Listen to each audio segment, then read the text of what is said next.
So is technology all that we need in the S&P 500? If you aren't aware already, most of the gains from the S&P 500 have been made by a handful of companies, and pretty much all of those companies are somewhat involved into technologies. Over here, you can see this is the iShares S&P 500, but not just the iShares S&P 500. This is the information technology sector focused ETF from iShares. This is an accumulating fund, which means that the dividends are reinvested back into the fund. Now, as you can see, over the past year, the gains have been really good, up by 25.81%. And this takes into consideration the rather large drop that we saw here not too long ago. Now we can see over the past month, the gains have been pretty good again, up over 7%. Now here is from the same fund provider iShares, the iShares Core S&P 500 Accumulating Fund. Both of these funds allow UK investors to invest into the S&P 500.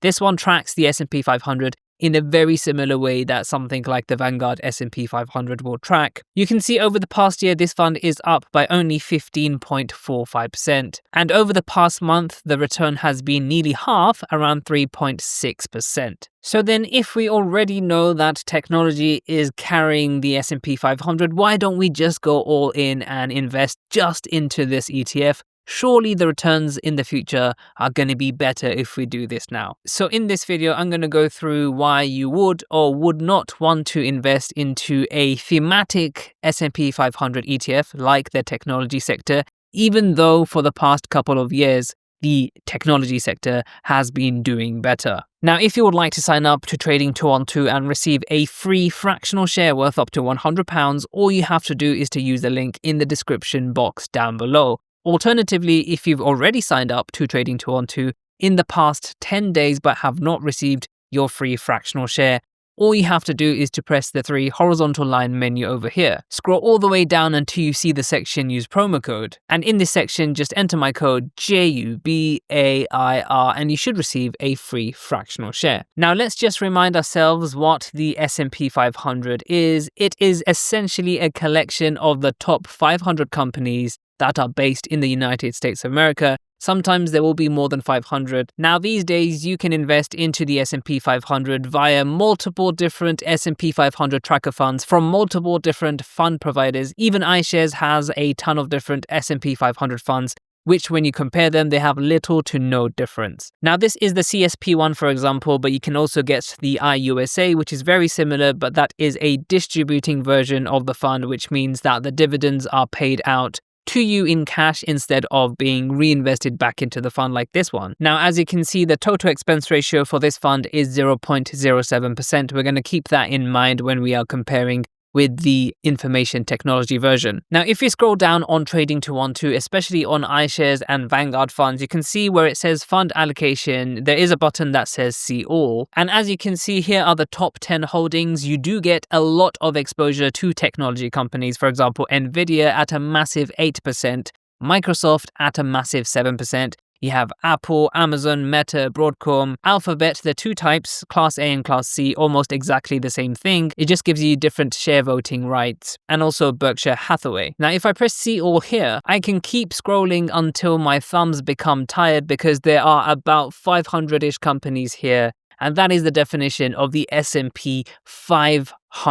Now, apart from that, a very important part is the sector exposure that you get with the S&P 500. So if I press sectors at the top here, you can see that you are still very heavily focused towards technology, 34% at that. Financials is also very high at 13.7%-ish. You have consumer discretionary around 10%, and then you have communication services. Again, that can easily overlap with technology here. You also have healthcare, industrials, consumer staples. You can see there is some diversification at least through different sectors. Now, if we go to countries, it's no surprise almost exclusively, almost 100% in the United States of America, just as we should expect. Now, this is the iShares S&P 500 Information Technology ETF. Now, when we scroll down somewhere here, we can see that the fund price is significantly higher at 0.15% compared to our 0.07%. So this is more than twice as expensive.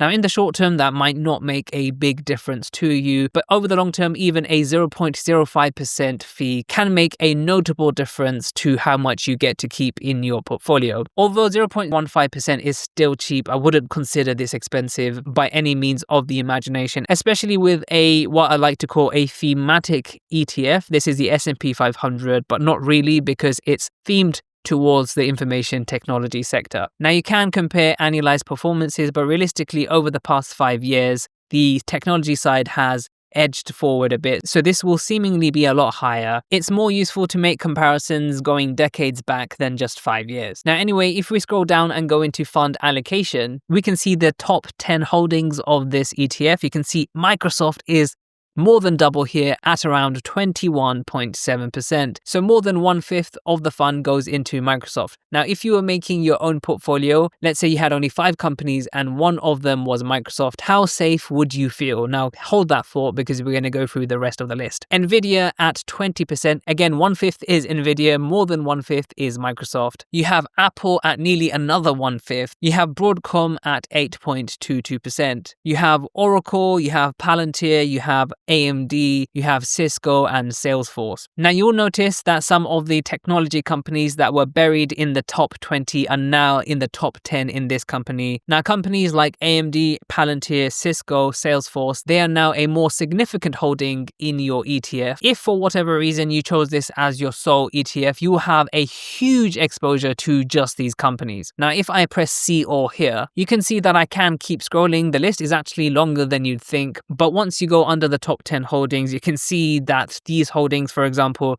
Adobe and below, they're very insignificant, less than 1% of the total holdings. And when you go down, they become smaller and smaller, to the point where you have companies such as Enphase Energy, which is, not making up any sort of significant portion of this ETF. Now, remember when I said if you had only 5 companies and one of them was Microsoft, one of them was Nvidia, and one of them was Apple, how safe would you feel during market downturns? Well, if there was a big technology crash, you would be impacted severely. Now, as you can see, I can also check out the sectors that this ETF gives you exposure towards. And as you can see, no surprise at all, it is almost 100%. In fact, I would say it is 100% invested into just technology. There is a tiny amount of cash, but technically that is not invested into equities. Now, countries is going to be the same as the S&P 500. So essentially, you may choose to invest into this ETF, and over the short term, it may give you a very nice return. But doing so, you have to realize the dangers of having a concentrated stock portfolio. I think recently one of the dangers is people hear ETF and they immediately assume that ETFs are all safe investments, which is far from the truth, because if this is your sole holding, you will have a very concentrated stock portfolio with Nvidia, Microsoft and Apple. And if those companies were to underperform, or let's say a competitor country, let's say China brings in a new revolution in AI, then likely what would happen is that these companies would lose a lot of value overnight. And if this is your only holding, you may suffer for a prolonged period of time. And in the stock market, there is no such thing as a guaranteed recovery. However, if this is only part of your portfolio, then I guess it can make sense. Remember, as an investor, it is up to you to decide how you want to invest. It is called personal finance at the end of the day. You can invest in however which way you seem fit, but as long as you recognize the risks and rewards, then you should be a happy investor. So make sure to check out some of my other videos, and I'll see you in the next video.